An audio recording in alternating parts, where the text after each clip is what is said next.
మిత్రులకు శుభోదయం.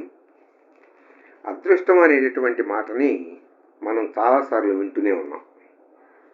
అదృష్టం అనేటటువంటిది అందరి జీవితాల్లోనూ కూడా ప్రభావం చూపిస్తుంది, ప్రధానమైన ప్రభావం చూపిస్తుంది. అందుకనే హరినాపి హరేనాపి బ్రహ్మణాపి సురైరపి లలాట లిఖిత రేఖ పరిమార్ష్ణం నశక్యతే అన్నారు నీతి శాస్త్రవేత్తలు.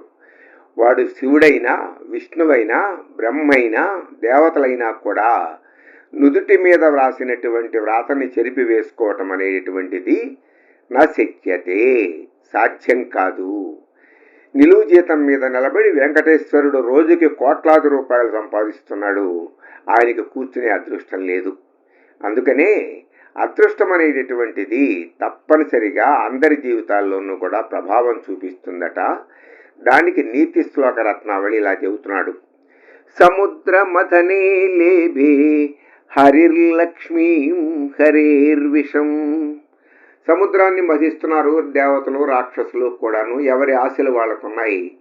దానిలో నుంచి ఆ మథన సమయంలో పుట్టినటువంటి లక్ష్మీదేవేమో శ్రీ మహావిష్ణువుని చేరింది, విషం మాత్రం శంకరుడి దగ్గరికి వెళ్ళింది. సముద్ర మథనే హరిర్లక్ష్మీం లేభే హరేర్ విషం. శంకరుడు పాపం విషాన్ని తీసుకోవాల్సి వచ్చింది, లక్ష్మీదేవి మాత్రం మహావిష్ణువుని ఆశ్రయించింది. భాగ్యం ఫలతి సర్వత్రా.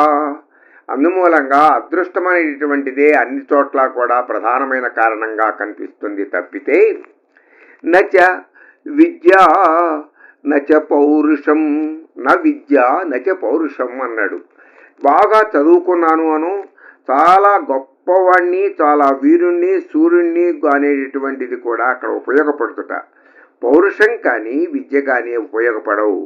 కేవలం భాగ్యం ఫలతి, అదృష్టం మాత్రమే ఫలితాన్ని ఇస్తుంది అంటున్నాడు నీతి శ్లోక రత్నావళి. స్వస్తి.